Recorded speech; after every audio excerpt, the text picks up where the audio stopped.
everyone. Welcome back to Transformation Within with Dr. Brown.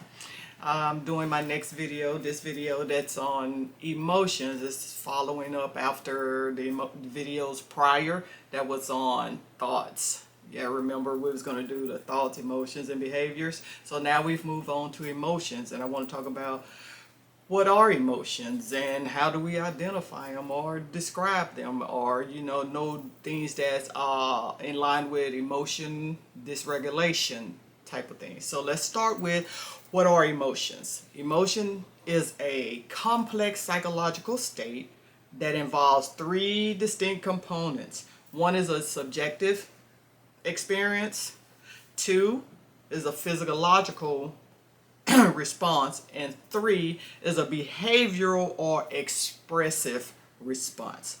Emotions are complex because some of us can only get by identifying maybe that we're happy or we're sad or I'm infuriated or I'm frustrated. We don't get to the more complex emotions, and that's what I'm gonna get a little bit on the topic when I make the series that I'm making now on emotions.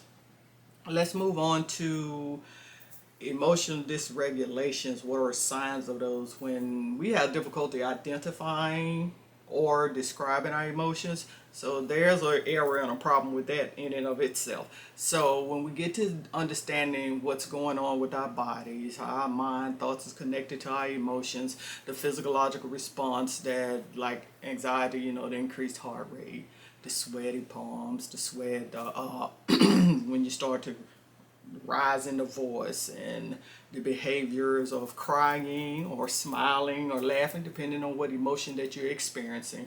And those emotions can be triggered by anything in your subjective experience that you are having. Like if you complete a degree, you may be excited.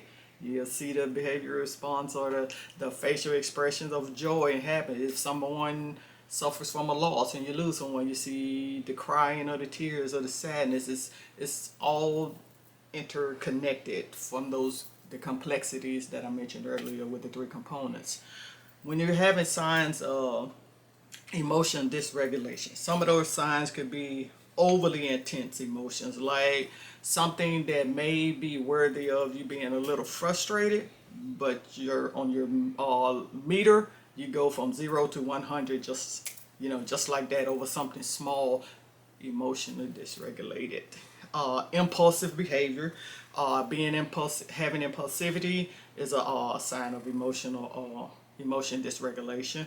Lack of emotional awareness is what I was mentioning earlier about not even knowing how to identify or describe what you feel, so you end up moving into this thing of avoidance, of avoiding how you feel, or trying not to even identify, or walking away from the situations. I can't communicate effectively because I want to avoid what I'm feeling because I don't understand it. I can't even pinpoint it, don't know what triggered it. So we got to begin to settle down, take a step back, and start focusing and recognizing and identifying what's going on with our bodies. What are emotions trying to tell us? They are indicators, they are messengers. They're letting us know that something is happening, something have happened, and our body is responding so that we can be able to make a decision.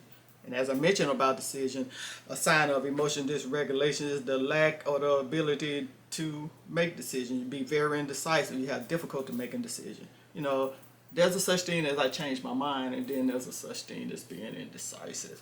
I said I'm gonna go on the trip, then I'm not gonna go on the trip. Then I'm gonna worry about everything that needs to be on the trip. Then I'm gonna go on the trip. Then I'm not gonna go on the trip. What do you think about going on the trip? It's all that the different the inability to make and solidify and finalize decisions. Okay, then we have unable to manage your behavior. It was almost like I described earlier about when you get intense and explosive and you go from 0 to 100 and you lash out. You're unable to keep your hands to yourself. Some people may get violent, some get physical, shouting match, screaming match. That's the inability, having difficulty to manage your behavior. Those six just basic signs. There's probably numerous more, but just a foundation for you guys is the signs of emotional dysregulation. And I'll repeat them. One is overly intense emotions. Two is impulsive behavior, which is the impulsivity. lack of emotional awareness for number 3. Number 4 is avoiding difficult emotions. Number 5 is unable to manage your behavior. And number 6 is difficulty making decisions, very indecisive. Thinking and feeling. So the foundation earlier, the ones that we discussed on my previous videos, was your thoughts. And we went in a little deeper detail about the thoughts. Now the thoughts and the effects, now we moved on to emotions. And I've given you a basic foundation of emotions, because in my next videos in these series, we're going to go deeper into emotions and what the messengers are saying, what are they indicating, what are they saying to us, and trying to, just give you some basic understanding of things that you may can do, some psychoeducation on what you can do, what's not best to do in order to manage your emotions and to become emotionally regulated. So the next video, I'll speak more about that topic of emotions in the series and give you more detail, give you more insight to equip you for you to have understanding of emotions and the thought-emotion connection, as well as following through on behaviors. And hopefully we'll be able to identify emotion, describe emotions, not avoid them, be able to manage it and become emotionally regulated. Just having that knowledge base and understanding will give you a head start on understanding what's going on within you and your physiological responses, as well as your behavioral response when you have a subjective experience. So this will conclude the basic foundation as it relates to emotions. So don't forget to like, comment, and subscribe, and follow me on all the social media platforms. And I'll say goodbye till next time. Bye.